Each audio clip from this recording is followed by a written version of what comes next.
You know, a few days ago, Scott had a suggestion that we do a video based on years. And the first one he decided was 1984 because, what was it, there was 50 albums from that year or something like that in your collection?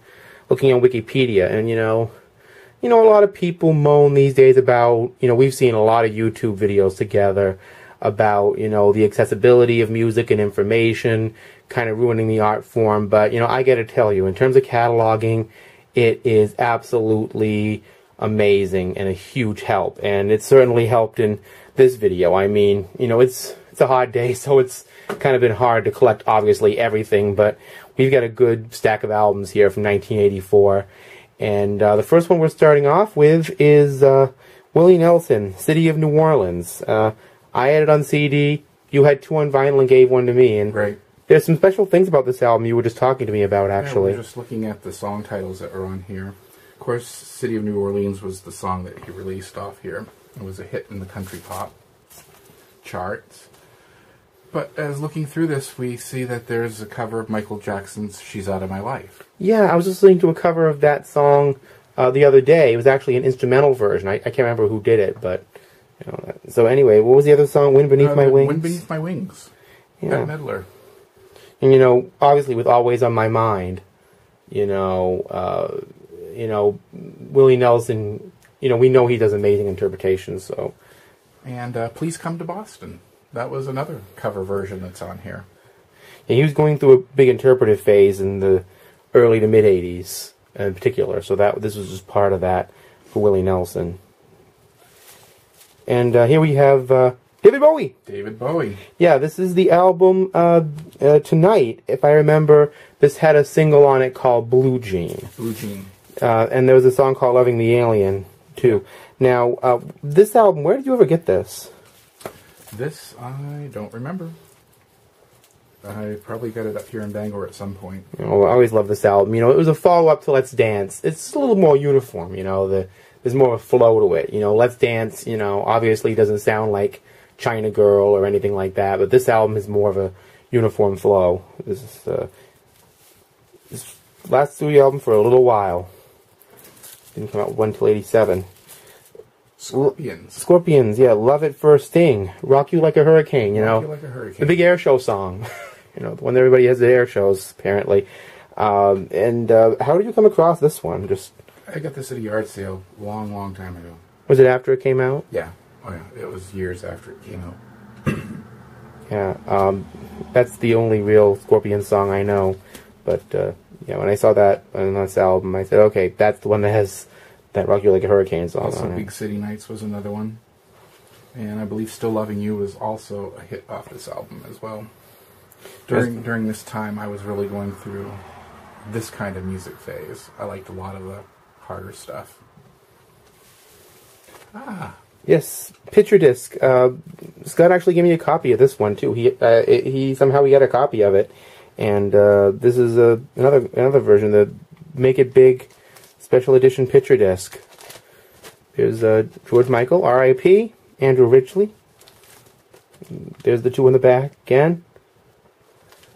Yep, same album. Yep, this is just on picture disc. It's the whole album. It's not a single. Chicago 17. Was this the album that had Hard Habit to Break on it? This was the one with Hard Habit to Break, Stay the Night, You're the Inspiration. Oh yeah. So this was kind of part of their big comeback after Hard to Say I'm Sorry in the early 80s. The last, I think, with Peter Cetera on it, if I recall, too. Yes.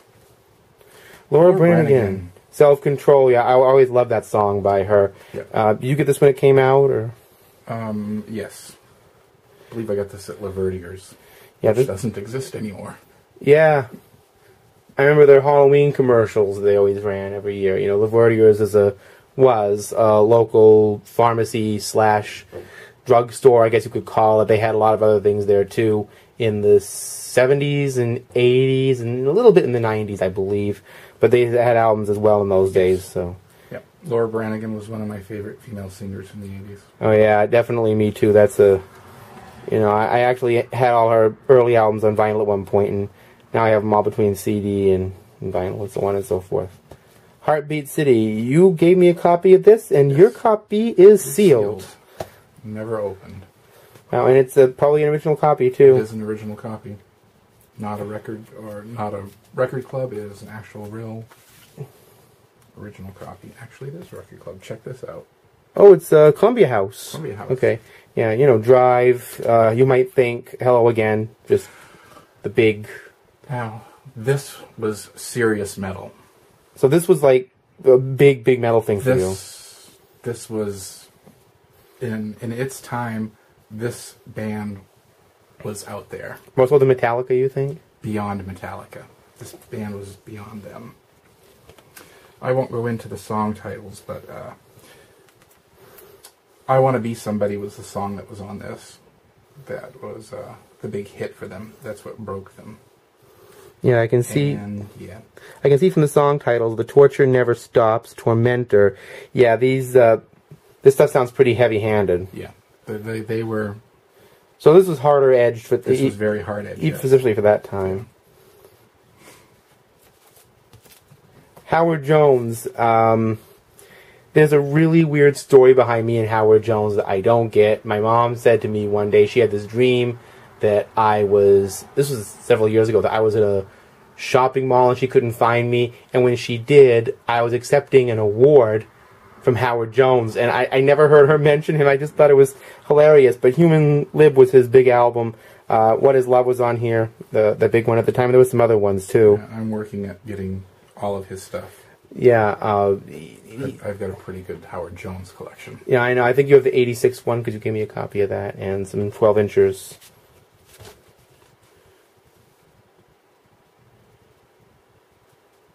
Yeah, Pearl in the Shell was the other big song on this album.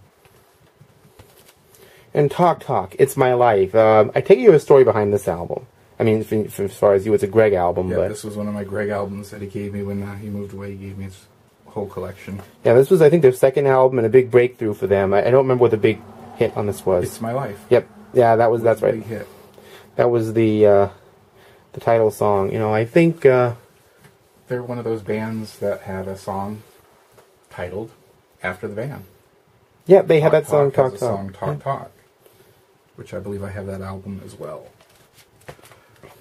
The U2, The Unforgettable Fire. This is the one that has that song In the Name of Love, but I think it has a different title. I can't remember what the name of the title is. Pride in the Name of Love. Yeah, they're kind of one of their big breakthroughs.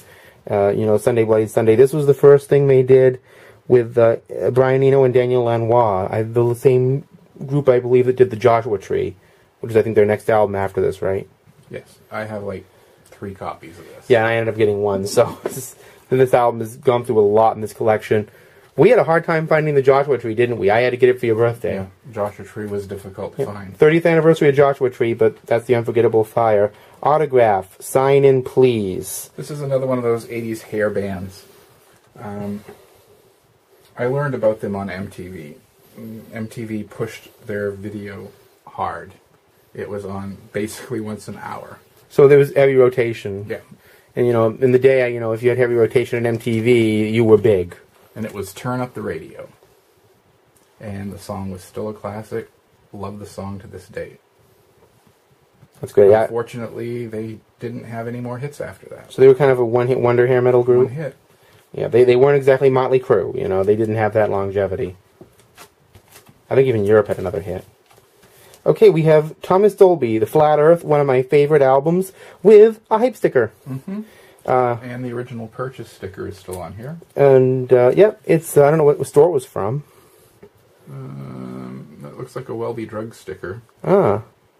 So that means I probably bought it when it came out. The song, I Scare Myself on here is actually a cover of a song by a guy named Dan Hicks. My father has a lot of Dan Hicks and the Hot Lick stuff, and Hyperactive. That was a song that a lot of people came in here for because that was his major thing after She Blinded Me with Science. Queen, The Works. You know, this is a big album for them. You know, it had Radio Gaga, I Want to Break Free. You know, that was a major thing. Isn't there a story connected to MTV with this too? MTV banned I Want to Break Free. They would not run the video. Yeah, Freddie was in drag in that video. And, well, sort of drag. He still had his mustache, but he was wearing a dress and a wig. And, you know. And they said, yeah, I guess they couldn't do that. So another hit on here was Hammer to Fall. So this was kind of their album Hot Space, I don't know if that did so well, but this one did really well. And I believe It's a Hard Life. That was another one that was really good. Great album by them. Footloose. Mr. Soundtrack himself. Kenny Loggins. Yep, Kenny Loggins. And, you know, if you are familiar with the website, 6 Degrees of Kevin Bacon, here he is, you know. Anybody on this soundtrack, don't put them into that site if you go to that site, because it's going to be like, right on top of them, you know. And there's more pictures of Kevin Bacon and the cast. For the boys. Yeah, this is one of the soundtracks. Dancing in the Sheets by Shalimar. Almost Paradise. You know, Holding Out for a Hero, Bonnie Tyler. You know, The Girl Get Around, Sammy Hagar. Yeah, this is a major soundtrack of that era. I don't know how many soundtracks Kenny Loggins was on. He was on Top Gun. You know, he was on Caddyshack 1 and 2. So yeah, Kenny Loggins was a major guy. Simple Minds, Sparkle in the Rain. This is pre Don't You Forget About Me. This is recorded 83, but came out 84. I believe Up Along the Catwalk was off this, yeah. Yeah, so this was, I want to send a shout out to my friend, you know, Thomas Carley. He's trying to build a music site, and he introduced me to a lot of Don't You Forget About Me Simple Minds, including this album in particular. 38 Special, Tour de Force. You can get a copy of this one too. Yes, had multiples of that. Let's see, the hit off this was, I believe, Back Where You Belong. This, if I remember right, didn't do as good as the Wild Eyed Southern Boys, which had Hold On Loosely on it. Well, there you have it.